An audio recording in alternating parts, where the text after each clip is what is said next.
In this guide, we are going over the best runes here in Sailor Peace on Roblox. Before we do get into this guide, make sure to like the video and subscribe to the channel with all notifications on. It really does help the channel and lets us know that you want more content like this. We'd greatly appreciate it, and if at any point throughout this guide you did have any questions, just ask them down in the comment section below and we can help you out further. I'm going to be doing my best to reply to every single comment down there. Now we're going to start off with the very best and then we'll make our way to the worst. But starting off with the best, we have Inferno Rune, which is mythical. It creates burn damage, scaling with your damage stat. At base though, it's 70% and then it gets up to 104% at max. Now you have Blood Moon, which is also mythical. This has damage over time. It's 65% blood damage at base, 97% at max. Moving on though, we have our A tier. This is going to be the Guardian Rune, which is epic. It increases your max HP, which is 39% at base and 59% at max. Then you have the Wrath one, which is mythical. It boosts damage. It's 40% at base, and then it's going to be 59% at max. For B tier, we have the Frost Rune, which is legendary. It freezes enemies and deals damage. There's a 2-second freeze at base and 3 seconds at max. Then you have the Destruction Rune, which is legendary. It's going to be a damage boost. It's 25% at base and 37% at max.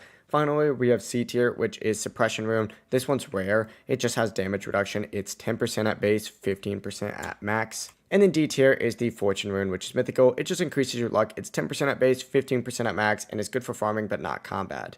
Now, runes are obviously obtained through the dungeons. You're going to need a dungeon key in order to even do this. To actually get a dungeon key, though, you're going to have to get it from world bosses like Saber, Sukuna, Gojo, Yuji, stuff like that. And obviously, these can also appear in chests as well. But it really is as simple as that. If you guys did have any questions, just ask them down in the comment section below, and we can help you out further. I'm going to be doing my best to reply to every single comment down there. Before you do leave this guide, make sure to like the video and subscribe to the channel with all notifications on. It really does help us out. Let us know that you want more content like this. We'd greatly appreciate it. Have a great rest of your day, though.